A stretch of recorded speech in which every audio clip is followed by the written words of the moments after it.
everybody, and welcome back to my YouTube channel. If you are new here, then welcome. My name is Rachel and I am a disruptor in the accounting industry. So I'm disrupting what it means to be an accountant and what it feels like to have an accountant. If you've searched for this video or if you've been sent this video, it means that we or your accountant have prepared a set of accounts. And in this video, I'm going to hold your hand and walk and talk you through your sole trader set of accounts. I'm going to help you to understand how to read and understand your accounts as a sole trader business. Because one of the most fundamental parts of my job as an accountant is helping business owners to feel better about their finances and to feel confident when reviewing their accounts. So if you've been sent your accounts by your accountant and you are ready to review and approve them, then you just need to have me and this video on one side of your screen and then your accounts on the other side of the screen as I guide you through and explain each section and what that means for your business. So let's get stuck into a sole trader set of accounts so that you can understand what your accounts mean for you.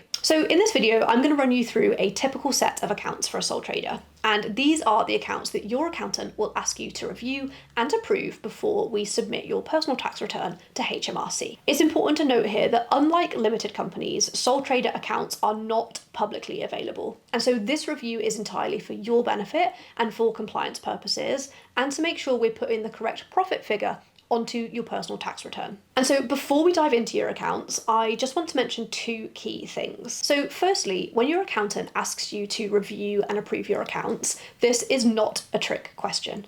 We simply want you to review the accounts and confirm that they accurately reflect your income and expenses for the year, and that you're really comfortable with the work that we've done before we submit those figures to HMRC. Secondly, it is crucial that you feel confident when signing off your accounts. So if there's anything that you don't understand or a figure that doesn't seem right, look right, or feel right, please ask. It's our job to help you understand the numbers, and at the end of the day, that is what you are paying us for. So no trick questions. You as the owner of the business need to sign off the accounts, and it's our job to help you get to the point where you're signing them super confidently and you're incredibly happy with the service that we've given you. So let's go through the accounts page by page. So the first page is your business information, and this page will have your business name, the document title, and the end of the financial year. And this essentially is a cover page. Page 2 is very straightforward. Again, this is a contents page, which helps you to navigate the document start to finish. Very straightforward and nothing to worry about and nothing for you to check on this page. Page 3 is business details, and this page includes your name as the business owner, your business address, and our details as your accountant. And so what we'd love for you to do on this page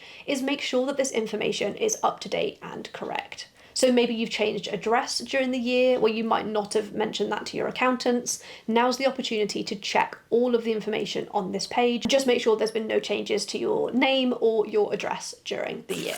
Page 4 is the signature page, and really this is the most important action point from us to you. So as your accountant, we're asking you to confirm that all of the information included in this report is correct, accurate, and that you have all of the records available to support this submission should you ever be investigated by HMRC. And so this is the page we're going to come back to sign once we've reviewed all of the other pages. Page 5 is your profit and loss. And so this page is summarizing all of the income and all of the expenses over the financial year, and at the bottom shows the amount of profit or the loss that you've made in the year. Our main request here is to common sense check the information that you can see, make sure that we have included everything from the information that you've given us. It could be that you use this as an opportunity to realize that you maybe have forgotten to tell us something, or maybe you spent or received some money in your personal bank account, and it could be that we don't know what we don't know. And so just a very quick common sense check of the income and the expenses to make sure that you haven't forgotten anything or that we haven't missed anything. Page 6 is the balance sheet. Now, it's important to note that not all sole traders will have a balance sheet, but if you do, this page will list all of your business assets, liabilities, and the capital that you have invested in the business. The balance sheet gives us a snapshot of your business's financial position at the end of the year. And again, just a very quick common sense check to make sure that it looks right and that it feels right to you. Page 7 are the notes to accompany the accounts. So the notes provide any additional information to clarify certain figures for your accounts. For example, it might be to explain how depreciation has been calculated, or provide any details on any unusual transactions. Now, the final step is for you to review everything in this report and confirm that you're happy with your accounts. Once you're satisfied, you'll need to sign off on them, indicating to us that you approve for them to be submitted to HMRC along with your personal tax return.